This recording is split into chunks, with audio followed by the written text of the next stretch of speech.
I knew you were the one for me. Alright, boys. First off, first order of business. Anyone who says you can't find heat at Goodwill, I don't know what to tell you. Alright? Second, this video is going to be about a crazy story. Okay? Not too crazy, but it was a crazy experience. And you gotta trust me. This shit happened. I wish I could make it up. I really wish this was made up. I really wish. Because it would make more sense in my head. But I didn't realize that I was talking to somebody that like went around the fucking block, that actually like knew what the fuck they were talking about. I wish this was fake. Because if I told you the story, you'd be like, nah, you're bullshitting. You're talking a lot of horse shit. Hand on the Bible. This shit happened. Okay? So peep this. I'm pulling up at a Chick-fil-A, right? In the drive-thru. After spending 5 bands within 4 quarters of the year at Chick-fil-A. Anyway, I'm there. The drive-thru's backed up, bro. Backed up. Like, the guy behind me's backed up. All that shit. And they're just like, fuck it. Y'all gotta go park, you know, in the front where you can pick up orders, like if you mobile order and shit. They're like, go there, and then we'll deliver your shit when it's ready, right? So what's going on is nearby there's like an expo center, right? That are doing like a convention. So that shit's like backed up. It's packed, you know? And it's like a busy ass night. It's like Friday night on the convention or whatever. And, you know, they have hella customers and stuff, and it was close to close. So they were just like, yeah, pull up to the front, you know, park. So I park, and I always park backwards, right? If I didn't park backwards, this conversation would never have happened. Buddy, this dude, right, pulls up in the spot right next to me, windows down, right, and an Aston Martin Hyper Red. I was like, yo, this shit is crazy, right? And like back in my mind, I'm like, you know what?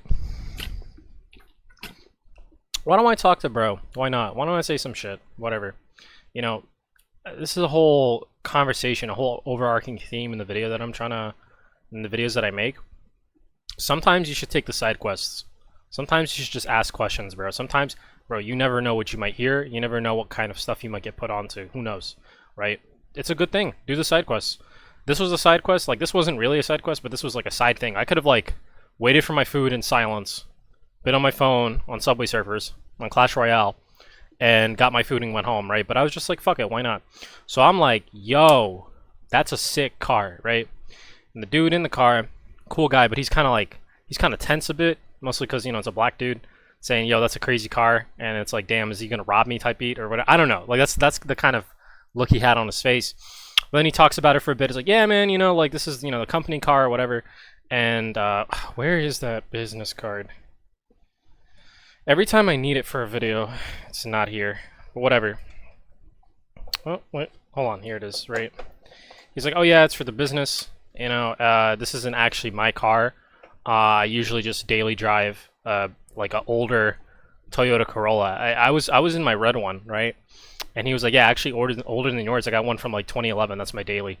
And I'm like, so what are you doing, you know, in the Hyper Red, bro? You know what I'm saying? If your daily's a Corolla, why are you in the Hyper Red today? Right? And he could have just been out there, just out on the town chilling, but he wasn't with anybody. He was just driving. And he was like, oh yeah, like we have a booth at the expo. You know, my company, we rent out exotic cars. Yeah, Lambos, Aston Martins, all this shit. Now, I've alluded this into previous videos, but this is quite literally probably one of the richest people I've ever met in terms of money, and one of the richest car guys I've ever met, because this dude knew his cars, you know? And it's crazy to me that people will look at what he's driving and think that he owns it. I asked him straight up, I'm like, do you usually drive this? Do you whatever? He's like, no, you know, I own it, you know, under the company's name, because you, like, if you're gonna rent cars, if you're gonna rent exotic cars, you have to own them outright. So his whole fleet is underneath the company name. And he's like, he wasn't the CEO of the company, he was the CFO of the company, right? Which made me garner a better and newfound respect for CFOs. And I want to make a whole video with the title, Everyone Wants to be a CEO, but Nobody Wants to be a CFO, regarding like life and shit. Like, everyone wants to be a CEO. Everyone wants to run a business. Nobody wants to fuck with the numbers. No one wants to actually do the shit that, like, is the backbone of the business. Like, To give you like a technical example, everyone wants to be a tech sales guy, but no one wants to be a goddamn programmer, right? If you couldn't make hella bank as a programmer, most people wouldn't do it, right? A lot of people, they have that knack, that interest, that desire to be a programmer, but most people, they want the bag, which is why a lot of people go and try to do tech sales. So everyone wants to be the CEO, no one wants to be the CFO. CFO's without the CFO, bro, it doesn't matter. What are you going to be executive of if you can't handle the money that's going out and in of your company? What are you going to be the CEO of when the IRS closes down your shop because you're fucking up the paperwork? These are the questions people don't ask. So he was like, yeah, bro, you know, I'm the CFO of the company. Like, I founded the company, but then I stepped down to a CFO role because now it's a dual partnership. Like the other guy who owns like the other half of the business is the CEO, and he resigned himself to a CFO role. In addition to his other money ventures and shit. I asked him how old he was because he was a young dude, right? He's younger than me. He was like, yeah, bro, I'm like 21. I'm like, yo, that's crazy, right? So we were chatting everything.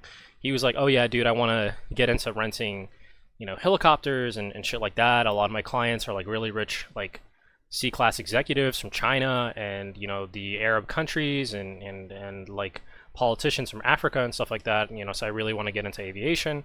I gave my take on what he should rent. I gave my take on what the best fleet is. You know, having a maintenance-focused fleet, all that stuff. Because that's my experience. And you know, he was such a cool guy that he was actually listening to me. He wasn't just like He was like, whoa, okay, bet. You know, we're really like putting each other on some game here. Really cool dude. And I asked him like, yo, how'd you get your start, right? Because like, you're younger than me. What'd you do, right? And he immediately like addressed a point that I didn't make, but he wants to make sure that I don't like have in my head. He said a lot of people, when I talk to them or they see my status or they see where I am in my life or whatever, they think that I got it because of my parents' businesses or my parents' money or anything like that. Not at all. My parents couldn't even afford for me to go to college, right? So crazy ass story. He had this whole Juice World arc in college, crazy breakup, and he was just like, fuck it, I'm gonna get my shit right. And bro is a gambler. Bro, like, he's the 1% of people that escape like well off from fucking around with options, right, in the stock market. If you don't want to lose your house, don't fuck with leveraged options. Don't be stupid with your money, right? Like you see these guys on like Wall Street Bets or whatever on Reddit, just like negative $600,000 account and the broker just calling them. Morgan Stanley's at the door saying, yo, where's the deed to your house? Yeah, like he's the one guy I've ever met that has done it and got away with it, right? And not only did he get away with it, he got away with it with a fat fucking bag. And he dude, probably one of the humblest people I've ever met. He was just like, dude, I got so fucking lucky. Like this wasn't a skill thing. Now like now I have my own firm and we're very mature in our investments. We're kind of slowing it down. But I basically was just a college kid in my basement. And you know, when I started to invest, when I started getting to high leverage options, it was literally like April of 2020, and I'm like, oh shit, like that's literally when the market was bottoming. And he's like, yeah, I just like loaded up on like risky ass options and shit that were dirt cheap, but like they were leveraged to the tits, and I made a fat fucking bag, you know. So I straight up was talking to, like, if we're talking about total assets relating to his company, a millionaire. And if we're talking about just not like he went from, you know, his starting money with options and trading and other gambler degenerate shit that even he said was fucking ridiculous levels of risk, and he thanks God every day that he got away with it. He went from that to like real estate, and then eventually started this rental car company. They're actually really cool. And he gave me his business card or whatever, and you know, it's a nice metal one, but you know, I never took his offer up on like getting to know him better or whatever. It's just like, you know, I don't know. I think the vibe of like, hey, you know, we should whatever. He was just like, oh yeah, here, business card, and I'm like, I don't know if that was like a real deal effort of like trying to establish a friendship. So I don't care. You can step away from an experience or from a side quest with enough knowledge and be satisfied with the experience and with the event to not necessarily pursue it further. You know what I mean? Like, I'm glad this occurred because, you know, you got guys out here that are like 22 going on 23 going on 24, and like mourning at the fact that they're not making money like he's making money. Bro, he got so fucking lucky with options. He got so fucking lucky with, and I can't express on a chart how lucky he really did. How much the timing was in his favor for him to leverage to the tits on high leverage options at the absolute market bottom during COVID. No one could do that shit. No one could have predicted that we would have had a V-shaped recovery by the Federal Reserve dumping like, you know, trillions and trillions of dollars. No one could have predicted that shit, because if everyone could predict that shit, guess what? If you could predict that shit, you would have done it. And you probably didn't have money then, so don't mourn it. Don't look in the past and be like, oh, I wish I did what you did. Because I could have done that. I could have been like, damn, I really wish, you know, I would have had Aston Martin money by now. Whatever. Like, I'm not gonna let his success and let his condition rob me of the joy, rob me of the experience. Like, I remember I was telling a friend this exact story, and he was like, dude, how are you not jealous of, you know, him? And I'm like, why the fuck would I be? You know, like, if I was jealous of him, it doesn't get me any closer to my goal. It doesn't get me any closer to, you know, whatever my mission is. My mission is not necessarily an Aston Martin, but if my mission was an Aston Martin, what is me being jealous of him? How does that get me any closer to my goal? How does it? Because if I was jealous of him, bro, off rip, I would have just seen the dude in the Aston Martin, and be like, yo, fuck this nigga. You know, I wish I was like him, but fuck him. I'd be a hater. I'd be a bitch, you know, and not actually have this conversation, not ask him how he got there. You never know how people got their money. You really don't. Some people, they really work hard for it. Some people get super fucking lucky. Some people, they genuinely get a boost or a whole lot of help from their parents, right? None of, like, there's no shameful there's no shameful option. And if it's a lucky thing or a boost option thing, that's a realistic way. I'm glad that he didn't lie to me. If he said, oh yeah, you know, I just had to grind for my shit or whatever, and start flexing at me, then I'd be like, okay, this conversation's kind of over. Like, you're acting like a dick. But he was just so fucking, so cool, so chill. But yeah, like this story was crazy. Like, and then the lady came with both of our food, and we chatted for like an extra 10 minutes. It was really cool, you know. Great experience, amazing. A lot of people probably wouldn't have had that experience. I would not have had that experience if I didn't just be like, you know, hey man, nice car, whatever, you know, and just start a conversation with the person. Treat them like normal, you know. Like, think about it this way: when you're rich, which is probably why he drives a Toyota Corolla, you have to live life like you're like it's a PvP fucking server, right? Everyone is out to get you, right? If they know that you're rich, bro, you can't tell whether or not they're your friend, whether or not they want your money, whether or not they want your fucking Aston Martin. You know what I'm saying? All that kind of shit. You never know, right? And for me to treat him like a normal person, for me to talk to him like he's a normal person, like I could just talk to anybody on the street, considering the fact that we're both getting fucking Chick-fil-A at the same time, that's probably like a breath of refreshment. That's probably why the bro could like genuinely have like a conversation with me and be on the level with me. You know, it's not like, oh dude, oh my god, bro, Aston Martin, bro, oh my god, bro, you know, fangirling and shit. I was just like, oh yeah, what's up? You know what I mean? How you doing? Whatever. Because in reality, he and I daily the same car. He doesn't know if I'm a millionaire. He doesn't know. You know, you don't know, and because you don't know, you got to treat people equally with all respect. I don't know what kind of money he's got.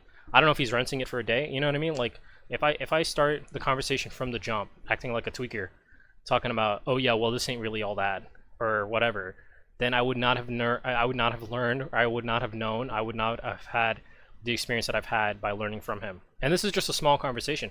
Think about it this way, right? There's actually a point in the conversation that I highlighted a difference between me and him that probably is the reason why he didn't want to continue our not a conversation, but like a genuine gesture of friendship, which is okay.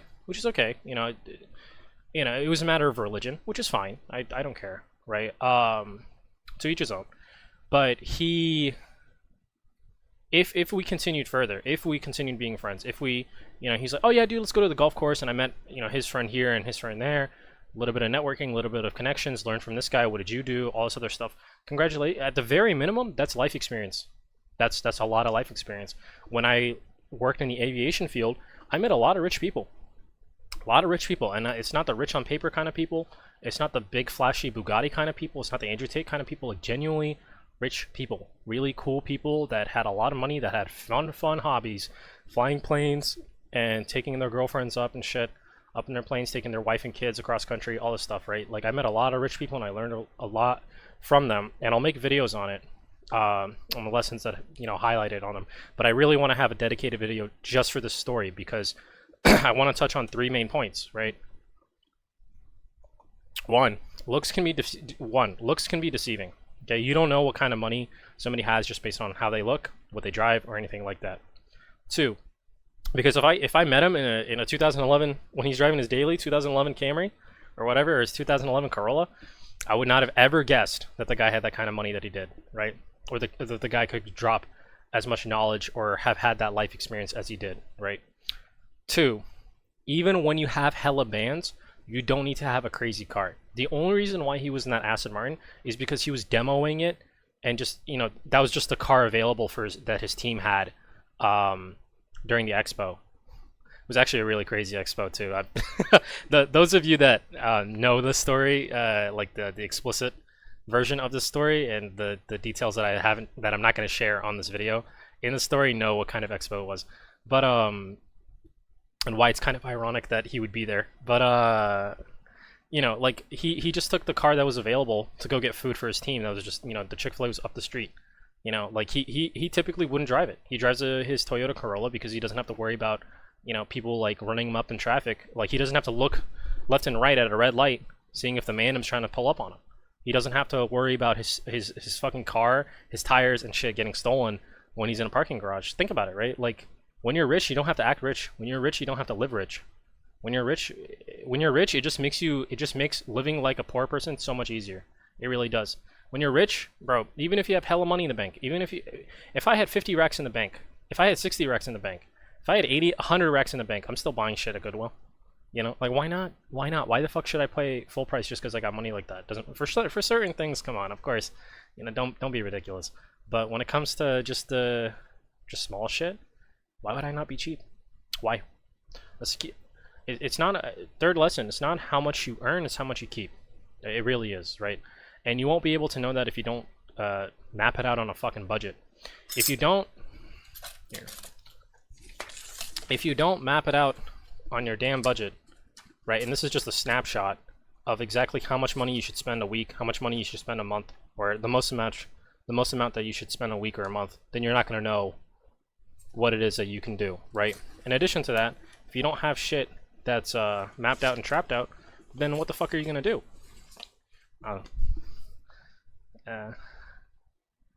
Blast from the past from my aviation days.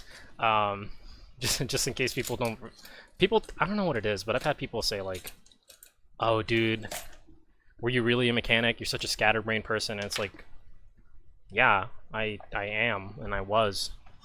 You know, not actively, but come on. 4th lesson. This is a really important one, right? Don't be a jealous bitch. Don't let jealousy like step into your heart, step into your life when it's completely uncalled for and it's incredibly fruitless, right? When you're jealous, you'll never hear shit from anybody. You never learn from anybody. You'll always worry about what you have and compare it to other people. That's not a part of the mission. It's not a key point of happiness, bro. I mean, shit, dude. Like, the first murder was caused by jealousy. Come on. You know, like Abel and fucking Cain. Let's be real here, right? So, and I have this watch on my wrist right now for this exact point in time. Here, look, watch. This is a thought experiment, okay? You have to look at the video. What do you think this is, right? Okay. Let's sit for a second. What kind of thoughts are rolling through your head? Oh my God, he's got a Rolex. Oh my God, that looked like a Rolex. It looked like an Omega. That looked like, you know, some fancy ass watch that's like 10K, 5K, 3K, at least $300. I don't have a fancy watch like that. This is a you can actually see the fish on the bottom, but this is a Casio Duro, right? The MSRP on this is like 50 bucks. I bought it on eBay for like 25 because the dial is scratched up. You don't know the whole story. Looks can be deceiving. You never know. And the thing is, I'm not wearing this to look like some type of way. I'm not wearing this to look rich. I'm not. I just genuinely like watches. I like watches. I like really decent watches. If anything, actually, the leather band is not doesn't come with the watch. It comes with the rubber band because you're gonna go diving in it. The rubber band, I shit you not, was like 20 bucks on Amazon. The rubber band almost costs as much as the watch to me. You have no idea. But when at first glance you think this is a Rolex. At first glance you think this is like an Omega Seamaster or something. Like, bro, like, pump the brakes, chill. And even if it is an Omega Seamaster, even if it is a Rolex, who cares? Who cares? You didn't want one until you saw one on my wrist. Or maybe you do, but like, you don't need it right now. Even if you can get it in the future, I guarantee you, bro, you're gonna go buy it, right? You're gonna put it on your wrist, and after like a day or two, you're gonna be like, damn, it really isn't all that. I've met so many pilots that had Rolexes, the Batman, the fucking Hulk, all that shit, and I thought they were cool, but that's the extent of it. You know, what did I feel hints of jealousy? Yeah, if I see it now, I probably wouldn't, because of the fact that I don't really care. It's not like me bitching about your Rolex or me bitching about your Aston Martin is not going to get me anywhere near closer to my mission, my goal. And if that includes an Aston Martin, if that includes a whole lot of money, if that includes, you know, a Rolex, it's not. I'm not going to get anywhere closer to it, dude. I mean, seriously, like, pump the brakes, chill out. Jealousy is an amazing marketing tool. I was going to say this for a general marketing video, but since this is going to come out right after the evil business in the world video, and in addition to that, the getting flexed on video, jealousy is a form of marketing. Almost every single luxury car commercial you'll see has that sort of jealous factor, right? Like, oh, that BMW looks better than my car. I wish I was driving that car, or whatever. It's so much in advertising, and sometimes you don't even have to have that as a point of advertising, right? Like if Mercedes-Benz is so high status in some people's minds that when they see a Mercedes-Benz on the road, the advertising is done on their mind. Oh my god, that's a Benz. Oh my god, that's an Aston Martin. Oh my god, that's a Rolls-Royce Wraith, right? I don't have it. I gotta have it. Whatever. It comes with an umbrella. I don't care. I don't give a fuck. Man, you're rich enough to have a Rolls Royce, but not rich enough to have somebody hold the umbrella for you? Stop. Come on, dude. Like, who cares? Who gives a shit?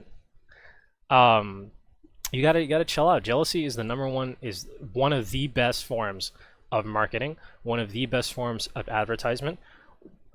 Without jealousy, you really couldn't sell a whole lot of shit. It's hard to, right? It's really hard to. When you're selling cars, oh, man, let me let me tell you. Let me tell you. Right across from the Kia was a Porsche dealership that's getting built. I think it just got built recently too, right? Before that Porsche dealership was built, a lot of guys who were going to be salesmen there would just come over here and just chill out and chat shit, right? And they were saying, yeah, straight up, like people will come in, they'll try to trade in their shit, whatever, and like the cars sell themselves in that instance. But if you have a luxury line or a high tier point of like a regular brand, for example, if you have like a Kia Stinger and a Kia Telluride, which are both like luxury cars, but it's still under the umbrella group of Kia, you basically have to sell it like it's a status thing. Think about it this way, right?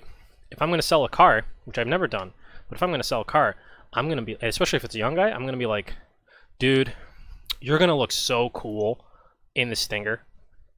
I mean, think about it. You're going to pull up on all the honeys in the Stinger. You're going to go to the prom with the Stinger, bro. You're going to pull up in the, in this shit with this Jaguar. You're going to pull up in whatever with this Mercedes-Benz GLE AMG.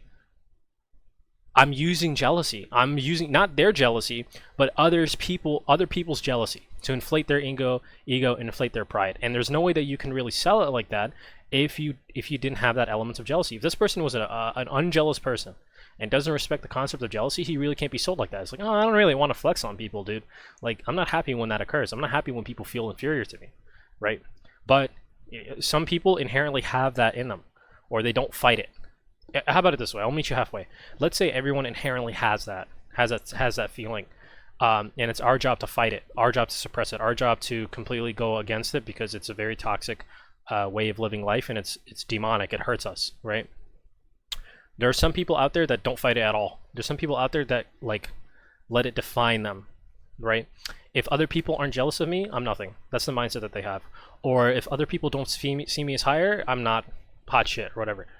Personally, bro, like I don't like even accidentally flexing on people, which is why I had the example of this watch, right? Like, that was the thought experiment. I did this, right? I to highlight the fact that you might feel some type of way about the fact that this thing looks like a Rolex, even though it's not. You have no idea. You have no idea. And because I want to quench that fire that was raised up by you seeing something on me, or you seeing, you know, a point of status or something to be jealous of. That goes to show that I don't like the fact that, like, there's a chance or there's a risk that somebody might feel some type of way about the way that they see me or they see my life. It's ridiculous. I would not feel comfortable at all if that's the case, right? Because how can you really, like, trust your friends, or how can you really, like, have a good friend group if all you're doing is, like, inflaming their sense of jealousy? It's ridiculous, right? Just like in the last example with that guy coming to the gym saying, "Dude, I'm making 6 figures now." Man, get that bullshit out my face. Get that bullshit out my face. Like, what is this shit? What's the point? What are you talking to me for? Right? If you want to be my friend, that's not how you start it. If you want to be my friend, that's not how you start any topic. Let me put it this way. A lot of my friends watch this video. And a lot of my friends that I know, I can't put a dollar amount. I can't put, like, a bracket of how much money they make. I couldn't. And that's because of how little we talk about money, right? For whatever reason, in some circles, it's normalized. You should talk about, oh yeah, I'm doing this, I'm doing that, I'm hustling, I'm grinding, whatever, right? I'm really stacking that money. It's so lame to me. So fucking lame to me. A lot of my friends that make good money, right? I don't know the exact dollar amount that they do. I don't know to the dollar amount how much money they make, because I don't need to. I don't tell them because they don't need to know. I don't tell them because I don't want them to make them feel jealous if they could feel jealous, or make them feel better than me if they would feel better than me for some fucking reason. That's like, that is a drop of poison in the cauldron. I don't need that shit in my life. I don't. So why would you do that to yourself? Why would you drop that poison, or that drop that's not even a drop, right? It starts as a drop, but then it's the whole fucking cup of jealousy into your cauldron. Why would you have that? Right? Why would you feed that shit to yourself? Really? Think about it. Think about it. But anyway, y'all have a good one. God bless.